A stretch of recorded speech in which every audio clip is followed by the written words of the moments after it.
Am I wrong that the culture is changing now and we can have a conversation we couldn't have 4 years ago? The tide is turning a little bit. I don't know about the culture.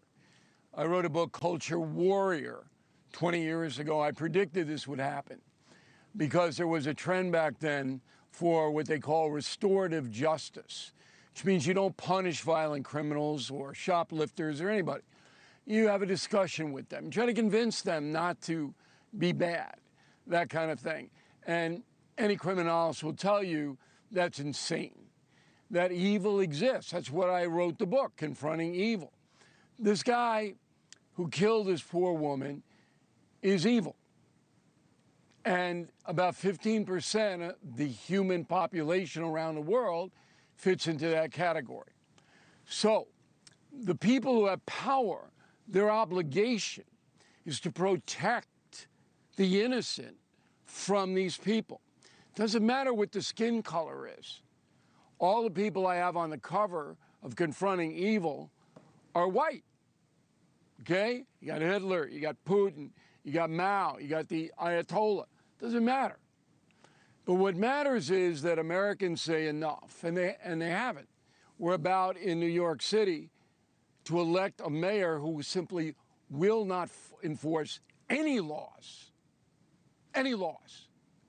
It is going to be anarchy and blood in the streets. And anybody who votes for that man, Mamdani, is, in my opinion, committing an act of evil.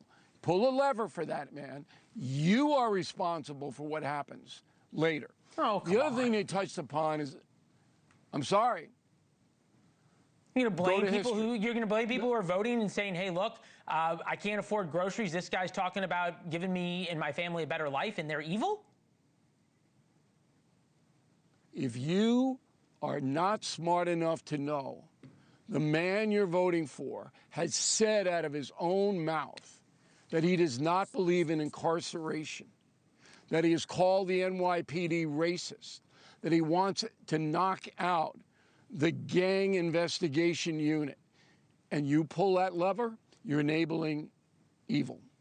In 1934, Hindenburg died in Germany, the president. Hitler was the chancellor. There was a referendum. Yes or no, give Adolf Hitler dictatorial powers.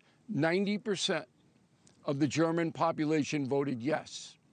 Okay, so they have blood on their hands. So I'll agree with you there. We get back to Charlotte, though, and what's happening right now. You say the tide is turning. I think that we are now able to have the conversation, to your point, that these kinds of policies put forth by progressive, mostly African-American prosecutors around the country, but some whites as well, that go soft on crime and have let people who are evil, who have done evil acts in the past, out on very little bond, no bond, have nice conversations with them, not just throw them in jail time after time.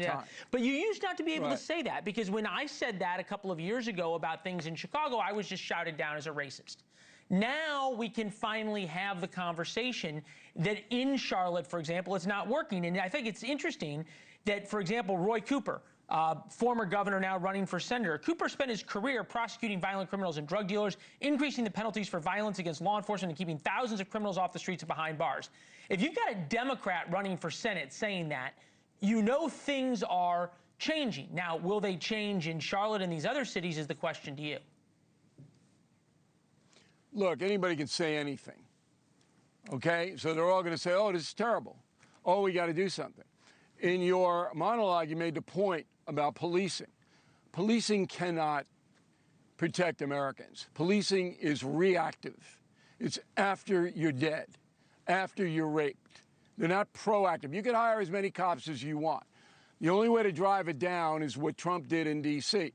Flood the zone with so many military and federal agents that the criminals are just afraid to come out of their homes. That's what drove crime down 37%. Right. In a short period of time. I'm trying to get across to. There's a bigger point here, though, and that is that the other way to drive it down is once you arrest the bad guys, like this guy, we'll put his rap sheet back up there, who had 14 arrests, multiple felonies, had already stabbed people. is you throw them in jail and you throw away the key, literally, and you say three strikes and you're out. Okay, but that has been 3 strikes and you're out was in California. They repealed it. I'm trying to get across to the NewsNation audience and to you, Leland, that all of us are responsible, all of us, for fighting evil. But most of us turn away. When Giuliani was mayor of New York City, there were 50,000 mentally ill, violent people being held in city facilities. You know what the number is now? Less than 10,000. The liberal establishment who took power in New York City and state just let them out. But is there an outcry from the citizenry in New York City? No. Mamdani is leading in the polls. And I'm trying to tell everybody, this is on you. You have a responsibility to speak out against evil.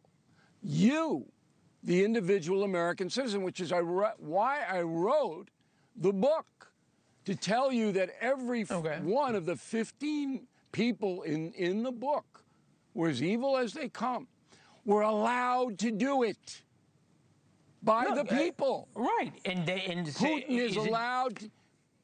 Is it any different? Hold on, I'm going to get to the book in a second. But you go to the Russian people won't do anything about them. Well, that is true. I guess the question is, are you seeing in places, forget New York, because people from New York, no offense, Bill, have a different worldview. I'm not seeing it. No, I'm not seeing it. You're not seeing it in Charlotte. You're not seeing now that you're not seeing now that we can you and I can have this conversation. That the fact that this woman was murdered and that the video is out there front and center, and you can start talking about the difference in statistics of black on black crime versus black on white crime versus white on black crime, and the stark statistics of who committed these crimes. You don't think now that all of a sudden Americans are going to sort of start deciding that the soft on crime policies, as you said, restorative justice, doesn't work and then correct? I hope they do, but I was never inhibited about talking about the truth on violent crime, ever. I didn't care what these bleeding people said, all right? But here's what hasn't changed. The media hasn't changed. You heard that idiot from CNN. Oh, yeah, Brian Stelter. Say, oh, I got racist mail. You know, they haven't changed. The Democratic Party... Well, their ratings are down. Well, who cares? The Democratic Party hasn't changed. No, that's true. But I agree with you. I'm going to play... I want to play the Democratic Party hasn't changed. Well, and I'm going to play this clip for you about evil involving slavery. Interestingly enough, in Bill's books, some of the most evil people he profiles were the slave traders. Take a listen.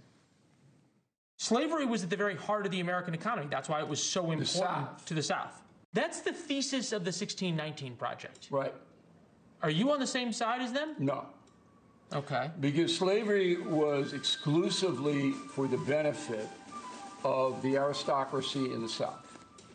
And the reason it wasn't outlawed was because the South would secede, and everybody knew that. These kooks that want to denigrate America, they're basically saying, okay, but slavery built the country. That's not true. All right, that's not even close to being true. What is true is the legacy of slavery harms African Americans to this day. And that, when you get to the core of all the arguments about why we need restorative justice, it's that. Have we moved on from that yet? That's true. But here's the fallacious aspect of that line of thinking. The first obligation of every government, state, local, federal, is to protect innocent people. It doesn't matter what color you are. If you are dangerous, you can't let them back out on the streets. The liberal judges do that. The New York State legislature, the California legislature, the Illinois legislature all passed laws making it very easy for criminals to hurt other people. That has to change. But I don't see the demonstrations. I don't see the outcry from the people. We're still looking away.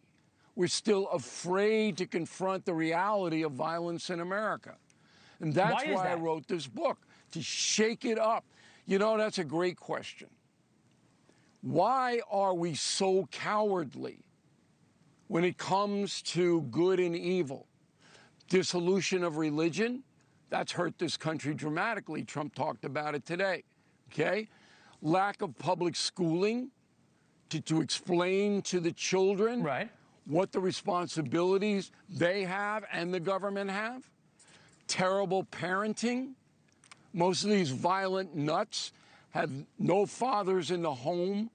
Their parents are derelict. They don't care about them. They're abused. All of those things. But there's no outcry to change it. Yeah. It's, oh, we need more money. We need more money. You don't. That's the next segment. Will. Yeah, that's the next segment about Democrats saying we need more money. But I think there's something you put it on here.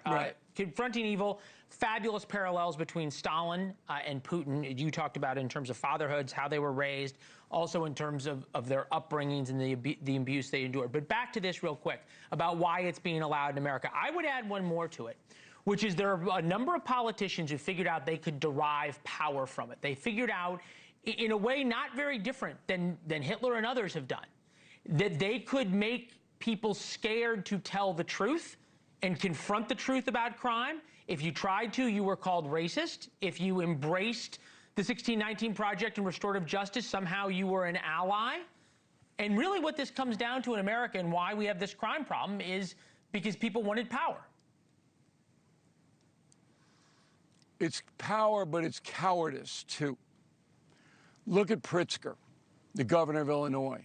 He knows for 2 decades how many black Americans have been gunned down on the streets of Chicago by drug gangs. He is offered a blanket of protection from the federal government to lessen the death, and he rejects it. Yep. He panders. He's a coward. Pritzker is a coward. He doesn't care. He knows, everybody knows what the problem is, but he won't confront it. So the cowardice thing even supersedes the power thing. Well, I think that there's part of that. He derives power from it as well. I think confronting evil, those who did confront evil and saved us from evil, a big part of the book. Bill, look forward to seeing you on Wednesday night, 10 p.m. here on NewsNation. Bill O'Reilly's Confronting Evil. Suggest you pick up the book as well. Fantastic reading. Bill, good to see you as always. Thank you for doing the documentary, Leland. Thanks for having me on tonight. Thank you for watching. Subscribe below and download our NewsNation app right now on your phone, and you will get fact-based, unbiased news for all Americans.